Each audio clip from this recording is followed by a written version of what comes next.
Hello, I would just like to give a quick testimony, my testimony, um, about something that the Most High, that God has done for me, in Jesus, Yahushua. Um, I started this channel, actually created it a little while ago, and excuse the background noise. I don't have my microphone, so I'm talking into the speaker, so hopefully it's not too noisy and you can hear me. Excuse me. I'll try to speak as loud as I can, but comfortably. Um, but I'll go ahead and get into my testimony. I don't want to run too long with it. Um, I started this channel. I've been learning, or trying to grow spiritually, learning more and more, a lot from YouTube. Some great people on YouTube sharing information, and it's been on my heart to share information as well. With what I've learned, most of us decide to just kind of share with our family and friends, and I'm guilty of that as well. But I decided that, the Lord was pulling me and all of us to share His word. So I'll just do as much as I can. And again, I'm still learning, and I'm not proclaiming to be the most knowledgeable person here. But maybe there's someone who can relate to what I have to say, or maybe I can share it in a way that helps someone to understand, in a way that maybe they don't understand through other people. So I'm just putting it out there, and just hopefully someone can take something positive from it.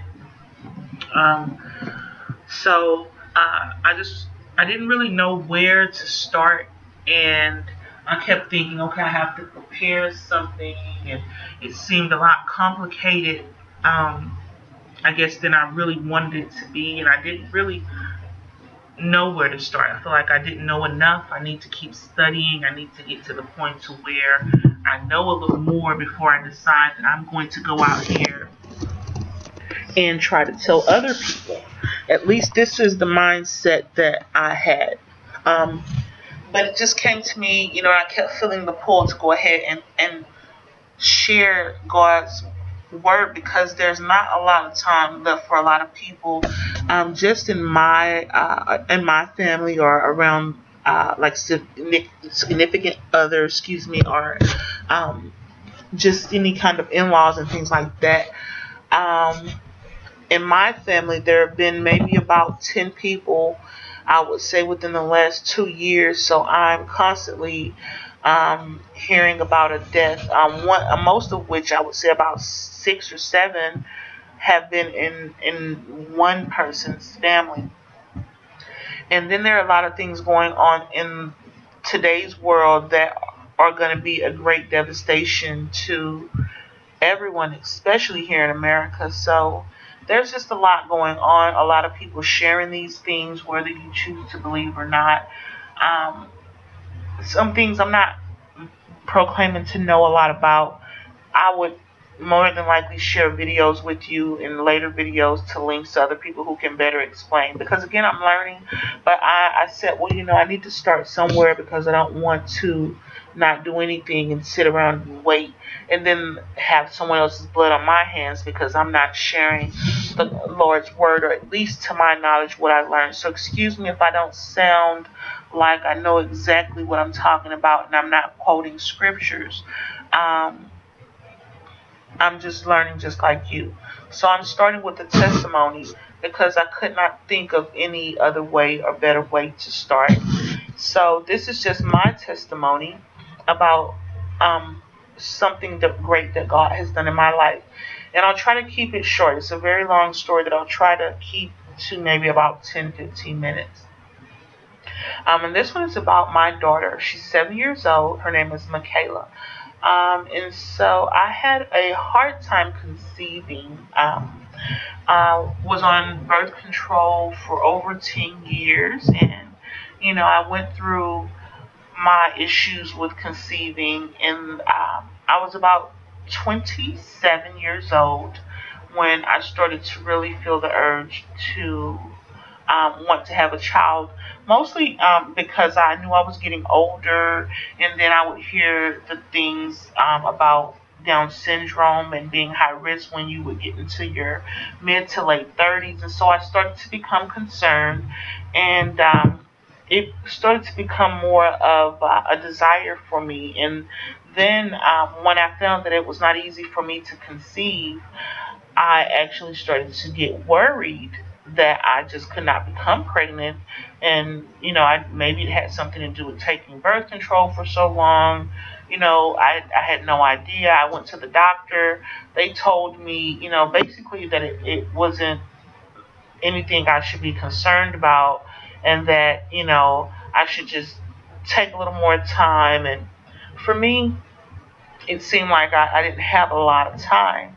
So I did decide that I was going to try fertility pills. They did not work for me. I didn't take them but what 1 month because my partner did not agree with them. The father of my child, he did not agree with me taking them.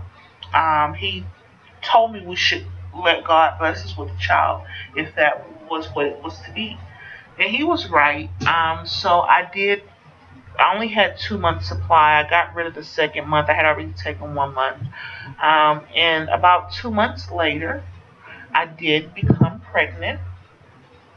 And thank God for that. After I had gotten rid of the fertility pills, I actually went through quite a moment where I had spoke to the Lord, and I was very upset because I felt like getting rid of the pills were like getting rid of my chance to become pregnant, which I should have known better.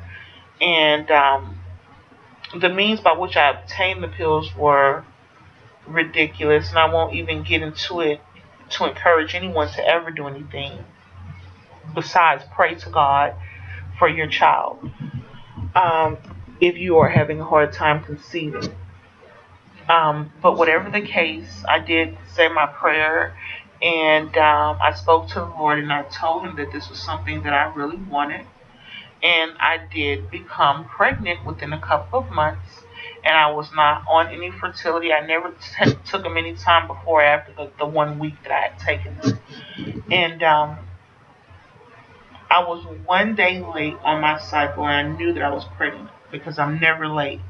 And so I took a pregnancy test the very next day, and it came back that I was pregnant.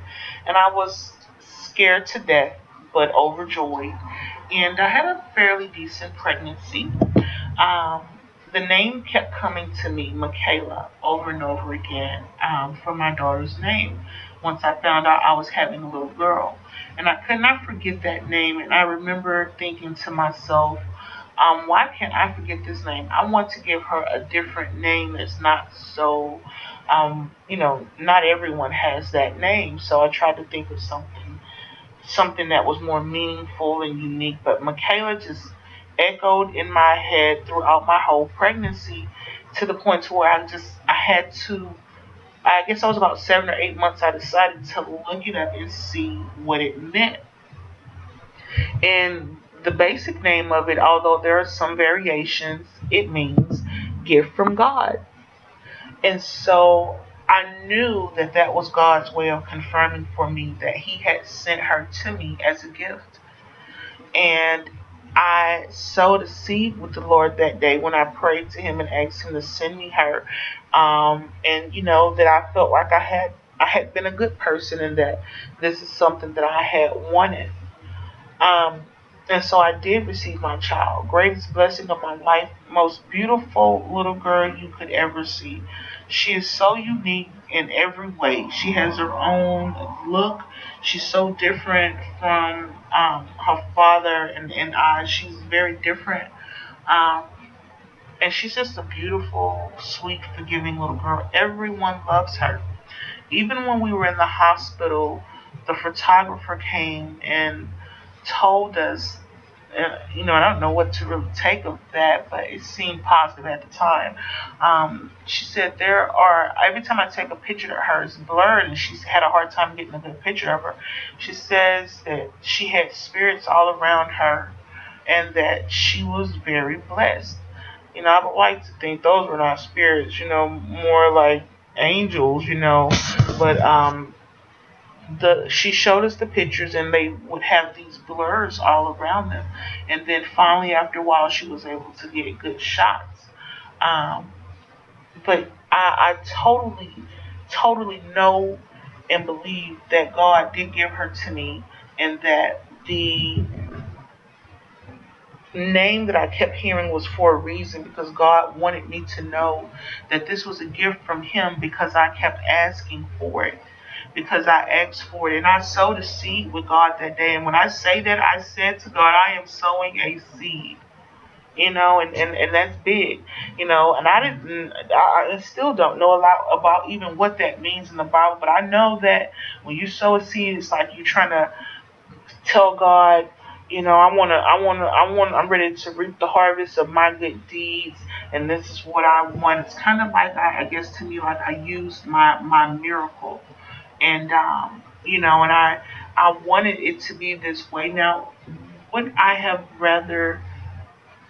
I would have let God do it in God's time differently. That's the only thing I would have done again, because I felt like, I asked for something. If I rushed God, I did not want to do that. But I feel like God wouldn't have given it to me, even still, if He didn't want me to have it. So um, the pregnancy is fine. I go through everything and it's wonderful. And, I don't really have a lot of issues. I am a high risk pregnancy at the time because I had hypertension, high blood pressure. And so I was seeing a high risk doctor. I had to go every week to get checked. And I did everything I needed to do. And then I go into the doctor's office one day and they told me, um, your amniotic fluid is very low, and you're going to need to go to the hospital and check in. We're going to have to reduce your labor. And so I'm scared to death. I've been trying to prepare myself. I'm 38 weeks, so that's almost 9 months, about 8.5 months. And so I'm almost due, but I knew that it could happen at any time, but that she was fine to be delivered at least a week or two early, but slightly premature. And so, I have my concerns, but I go ahead and go over, and they start the process to induce my labor. And I'm in labor for 29 hours. I get the epidural or epidural. I'm not sure what you call it, but I get the medicine to numb me, because I just don't want to deal with the pain, which I hardly had really any pain. I just was so scared. I asked for the medicine right off the bat. Um, so I get it, and I can't feel anything, and I'm going through, over a day, 29 hours of labor pains. And my mom's there, and my child's father's there, and they're telling me that I need to push when I'm having a hard contraction. So they're looking at the machine and trying to tell me, hey, you need to push. But I'm like, oh no, they told me to wait for the doctor, so I'm gonna wait. I need to wait for the doctor, and because they told me not to push, and they tell you to wait, and if, don't wait for the doctor. Do what your body needs to do. I would just recommend that. I'm not trying to say don't listen to your doctor, but if your body wants to have the baby, do not hold the baby inside of you like I did. My mom has 5 kids, and I should have listened, but I didn't, because I couldn't feel it. I just laid there and just let them pass. And then by the time the doctor came and was ready for me to push, I had a hard time pushing her down. My contractions were not hitting as hard. So they give me more medicine to make me have harder contractions. During this time, my epidural, whatever, it wears off, and they have a change in shift. So there's a new anesthesiologist there, and he switches the bag to give me, more of the medicine, which is going through an IV into your spine. They put it directly into your spine, and I'm feeling my legs and the weight of my body coming back on the lower half of my body, which is what was numb. And I'm like, this is not working anymore. And now they have this machine on max to induce my labor. So I'm feeling these labor pains, and they are hitting me hard. And I'm like, oh my God, you know, I am feeling full force. It was horrible. So I'm ready for it to be over. I am pushing, I am trying to get her out, but she is not coming out. So one of the head nurses or someone makes the call, hey, let's go ahead and do a C-section before the baby heart rate drops. So I'm like, oh my gosh, I'm still feeling the pain and then processing this, and it's just like horrendous for me. Um, so they all agree and they start to prep me and do everything to get me ready, and then they're willing me down to go to get ready to go to the surgery. And so I'm on my side praying and just calling on the name of the Lord. God, please, God, please, God, please, over and over and over again. Like, because of the pain, please, God, take it away. There's like your bones are shifting inside of your body. You feel it. It feels like your bones are. Anyway, that's another story. Um, it's horrible. Okay, so I'm feeling this tearing in my body, and it's just killing me.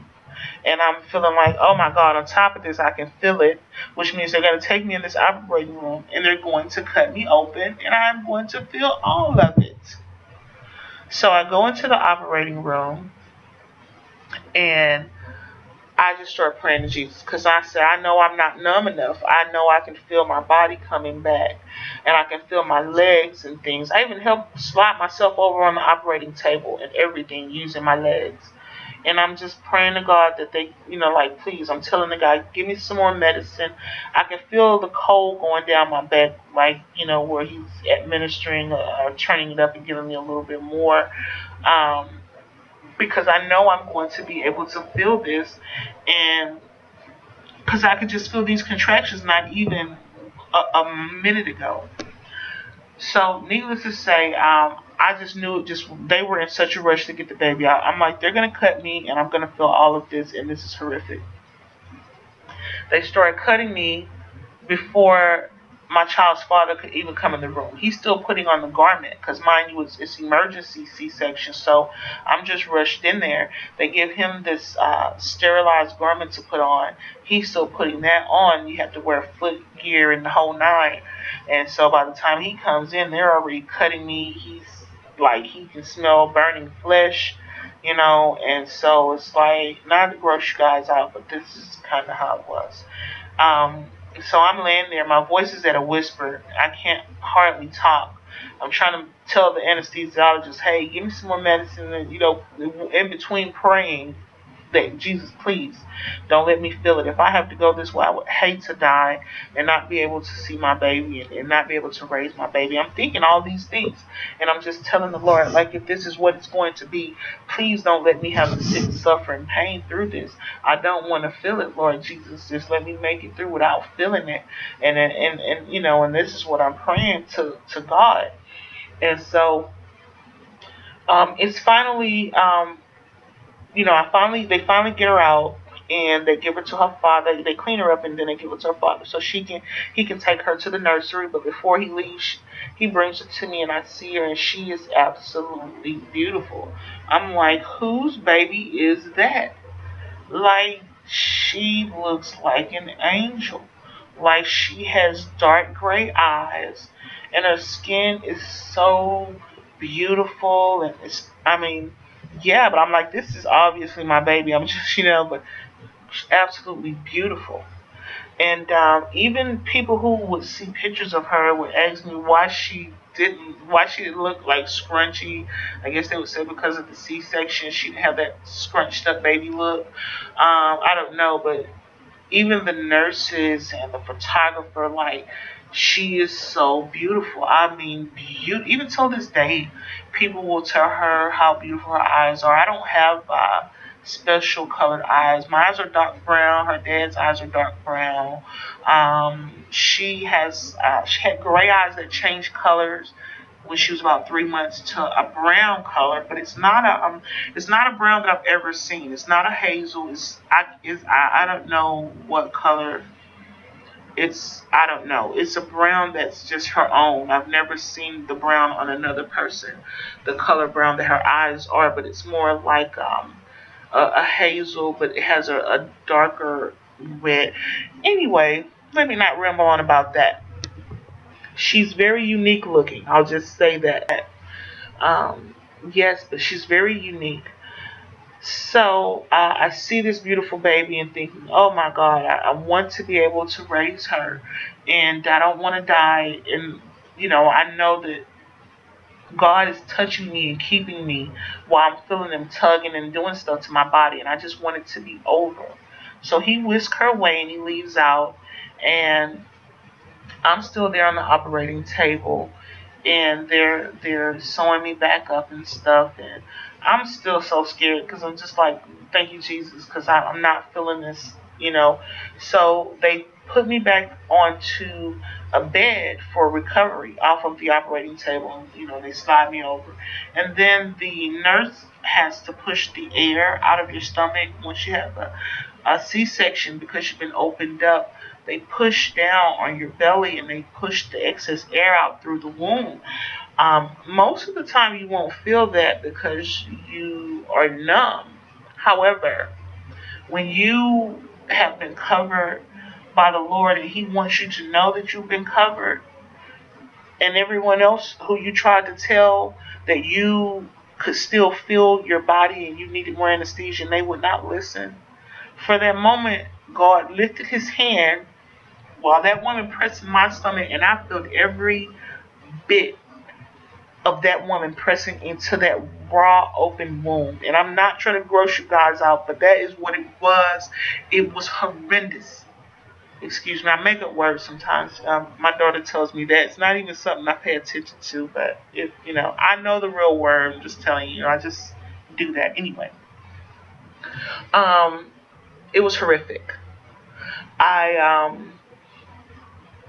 I cannot describe it to you what it feels like to be cut open and to have someone press into the wound or even push something out of it and it's being held together by staples.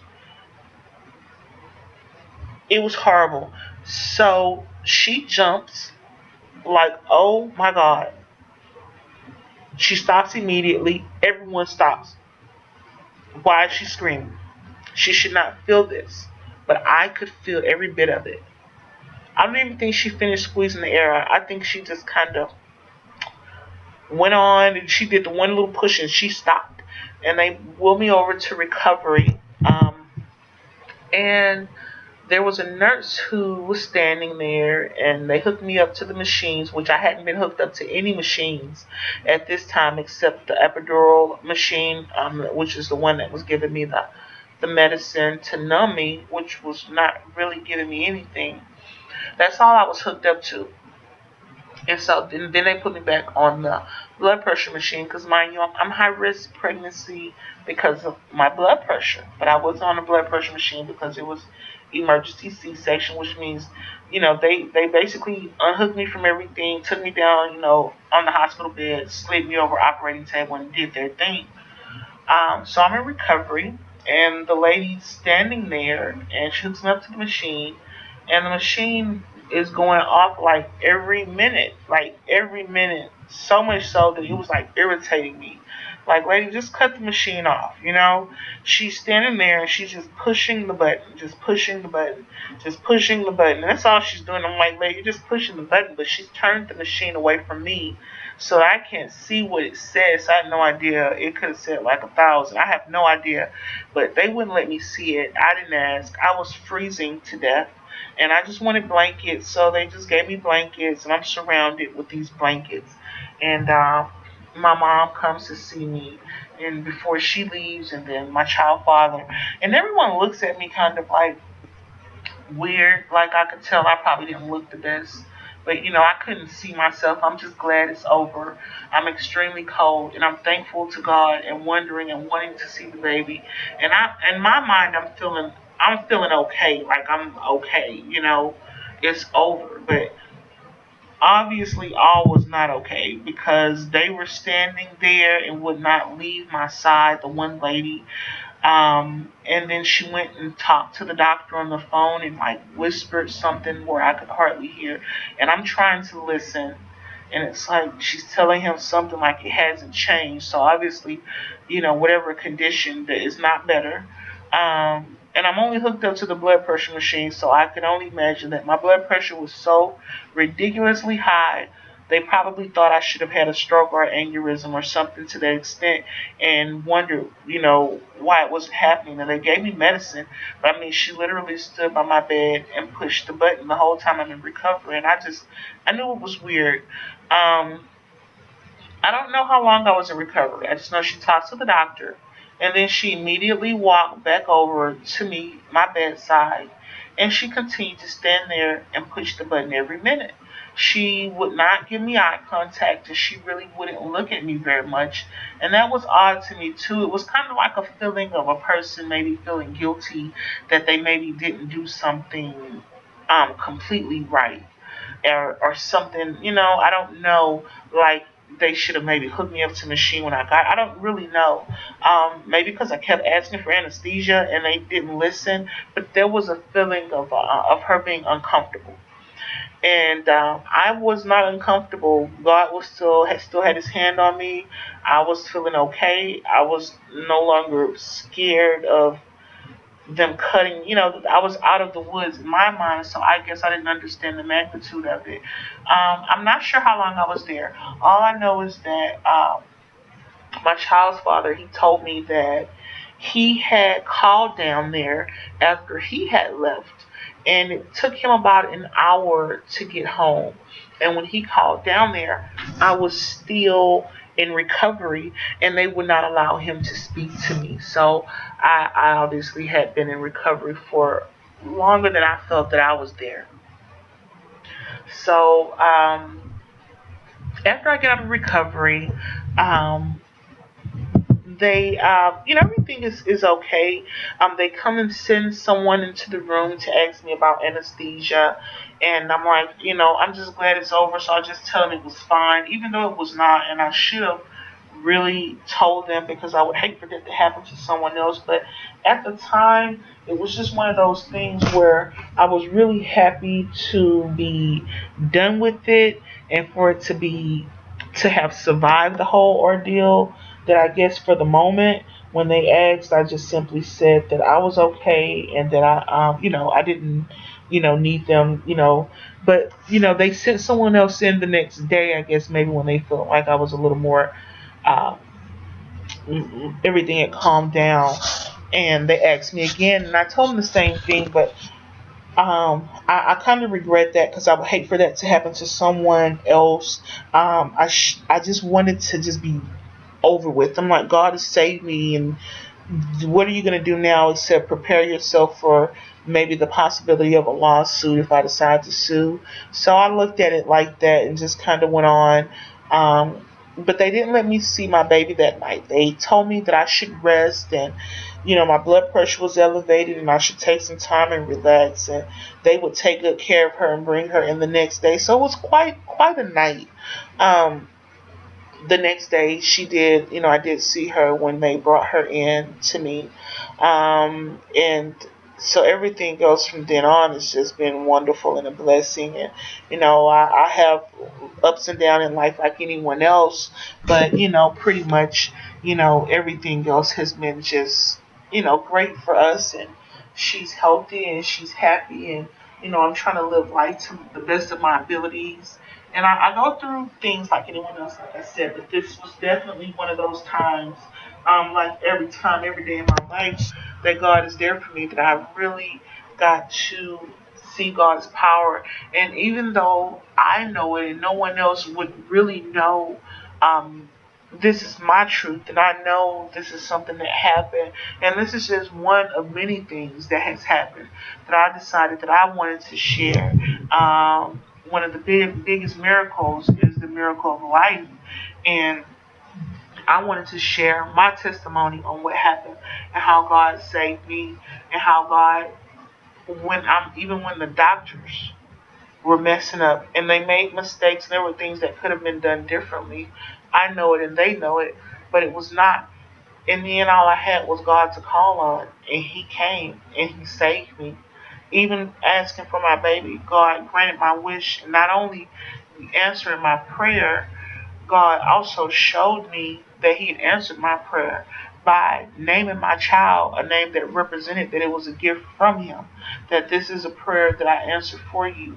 And then when the devil could have came in and tried to take my life so that I couldn't raise my child, God stepped in and put his hand on me and kept me from having to suffer and probably going to a stroke or an aneurysm if I had have felt the pain.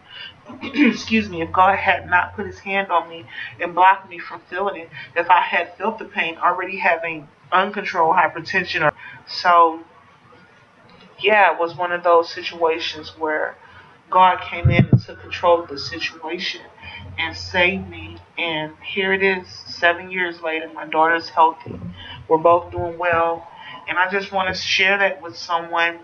Um, and I hope to, maybe hear about other people's testimonies, to share more stories. And this is just a start. Like I said, I didn't really know where to go or how to start with this channel, with sharing the things that I've learned or, just my experiences with the Lord. But I just decided to start with a simple testimony, and hopefully this can reach someone, who maybe has doubted the power of the Lord and what he can do for you in your life. If you try for yourself, you will see. You will see.